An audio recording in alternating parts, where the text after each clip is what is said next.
नमस्ते छात्रों, मैं विवेक वाढ़े। आज हम आपकी पाठ्यपुस्तक वसंत भाग 1 से पाठ क्रमांक 3 नादान दोष के शब्दार्थ एवं प्रश्नोत्तर पर चर्चा करने वाले हैं। प्रश्नोत्तर पर चर्चा करने के पहले हम इस पाठ के लेखक मुंशी प्रेमचंद के बारे में जानेंगे। मुंशी प्रेमचंद हिंदी साहित्य के सर्वश्रेष्ठ कथाकार थे। इस महान कहानीकार का जन्म वाराणसी जिले में लम्ही ग्राम में 31 जुलाई 1880 में हुआ। इनका मूल नाम धनपत राय था। इनके पिता का नाम मुंशी अजाब राय था। छात्रों, जब प्रेमचंद 8 वर्ष के थे तब इनकी माता का देहांत हो गया था और इसके 8 वर्ष बाद इनके पिता भी चल बसे थे। इनकी प्रारंभिक शिक्षा वाराणसी में ही हुई। मैट्रिक के बाद अध्यापन का कार्य करने लगे।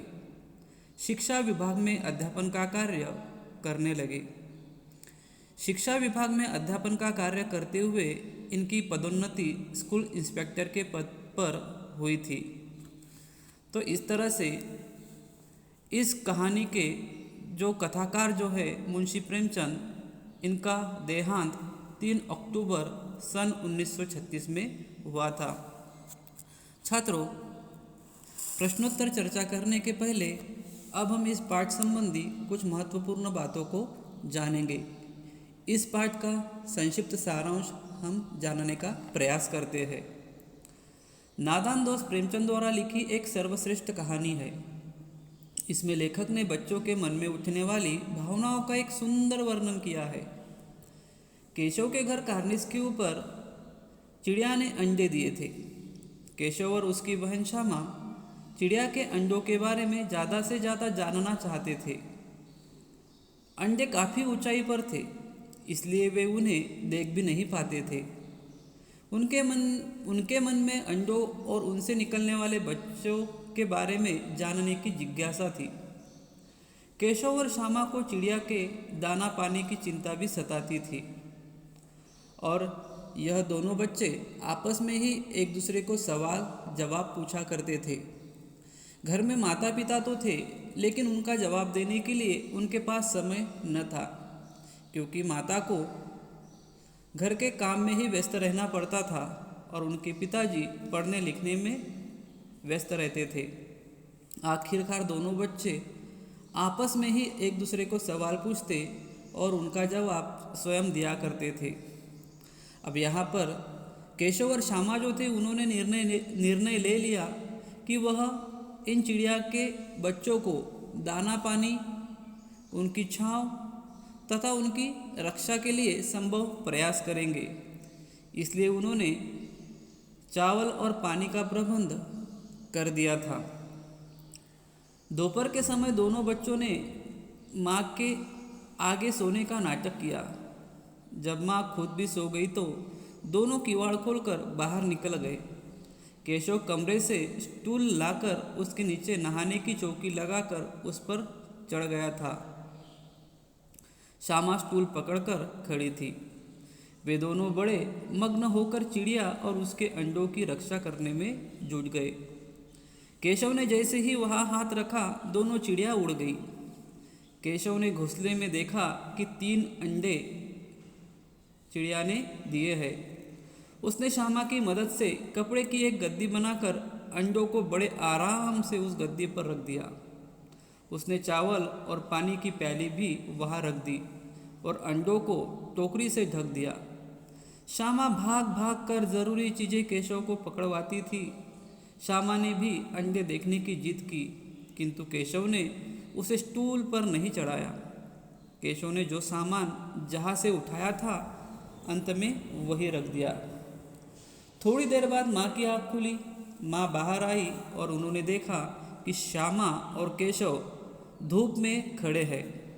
माँ ने दोनों को खूब डांटा, उनको धमकाया और फिर सुला दिया।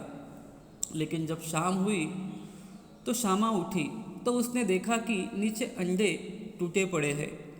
केशव ने जाकर देखा कि वे टूट गए थे। पानी की प्याली भी एक तरफ नीचे टूटी पड़ी उसे दिखाई दी। यह देखकर केशव सहम गया तभी माँ को वहाँ आते देख श्यामा ने माँ को कहा कि देखिए माँ, चिड़िया के अंडे यहाँ पर टूट पड़े हैं।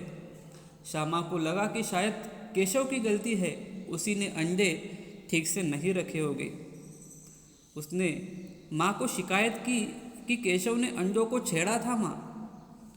माँ ने उन्हें बताया कि किसी के छूने से अंडे गंदे हो जाते हैं और फिर चिड़िया उन्हें नहीं सेती।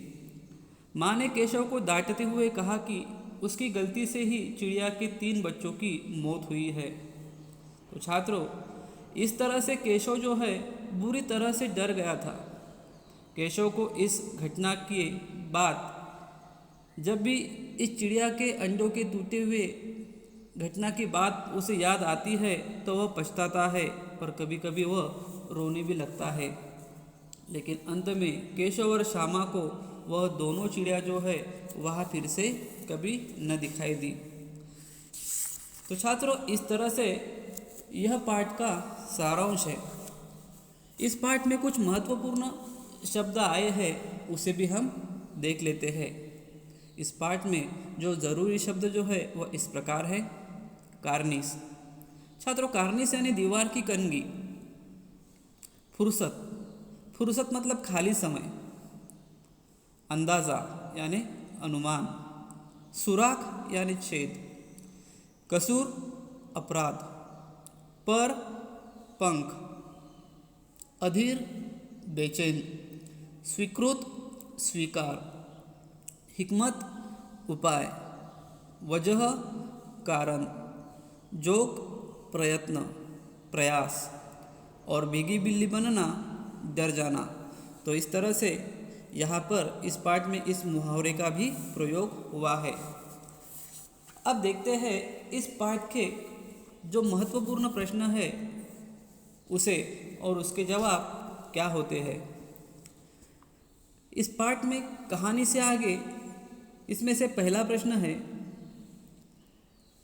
अंडों के बारे में केशव और श्यामा के मन में किस तरह के सवाल उठते थे। वे आपस ही में सवाल जवाब करके अपने दिल को तसल्ली क्यों दे दिया करते थे। देखो छात्रों, अब पहले से ही हमने पाठ के सारांश में देखा था कि यहाँ पर जो केशव और श्यामा जो थी तो उनके मन में तरह तरह के सवाल उठते थे। अंडों को देखकर आपस में ही वो सवाल जवाब करते थे और एक दूसरे को तसल्ली देते थे। तो इस प्रश्न का जो जवाब जो है वो इस तरह से होगा। केशव और श्यामा छोटे बच्चे थे। वे चिड़िया के अंडों को देखकर हैरान थे। वे चिड़िया और उसके अंडों की रक्षा करना चाहते थे। केशव और श्यामा को हैरानी थी कि अंडों में से बच्चे कैसे निकल आएंगे। वे चिड़िया और उसके बच्चों के बारे में ही सोचते रहते थे। यही कारण था कि उनके मन में तरह तरह के सवाल उठते थे। केशव और श्यामा के मन में अंडों के बारे में जानने की इच्छा थी।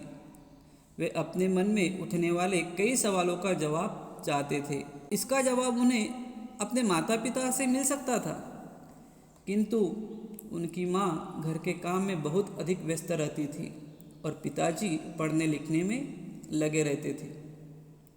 जब उन्हें अपने सवालों का जवाब कहीं से भी न मिलता तो केशव और श्यामा आपस में ही सवाल जवाब करके अपने मन को तसल्ली दे दिया करते थे, है ना छात्रों।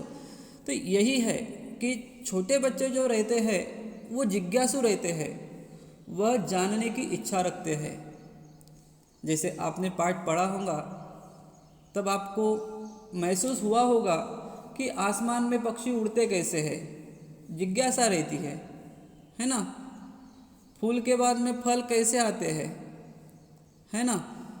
पानी के अंदर मछली किस तरह से जीवित रहती है।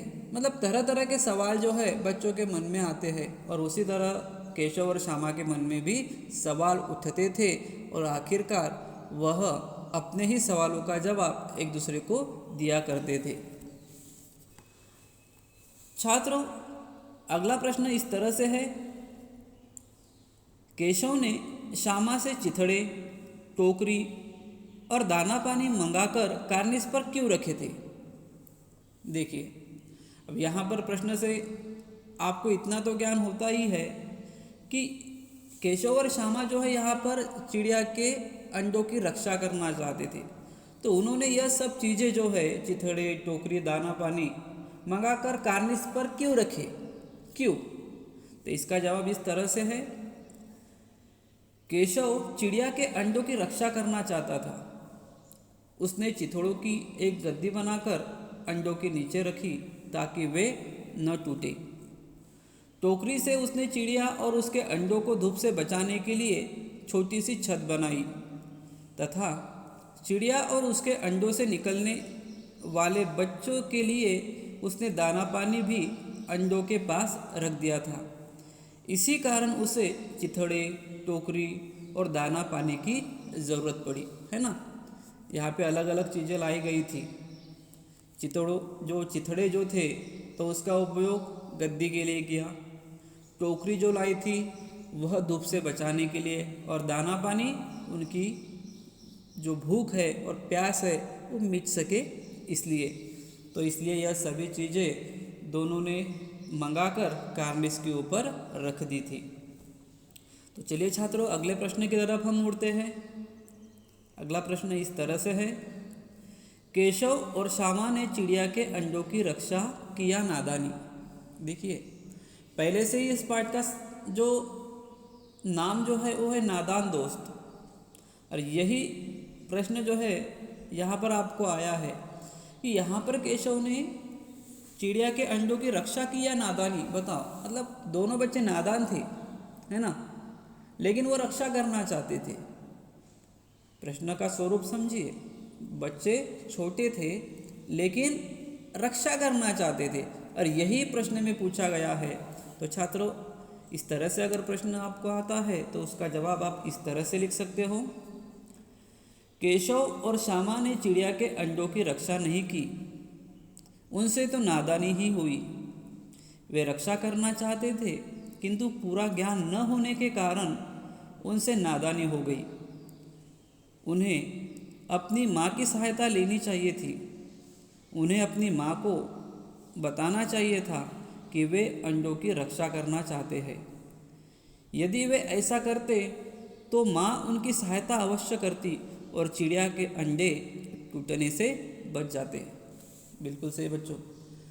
अगर हमें किसी चीज़ का ज्ञान नहीं है तो हम बड़ों की सहायता ले सकते हैं, और यहाँ पर भी केशव और श्यामा जो है अपनी माँ की सहायता ले सकते थे, क्योंकि उन्हें चिड़िया के बच्चों के बारे में, अंडों के बारे में इतना ज्ञान नहीं था कि अंडों को अगर हम छू लेते हैं तो अंडे गंदे हो जाते हैं, चिड़िया उस अंडों को फिर से नहीं सेती है।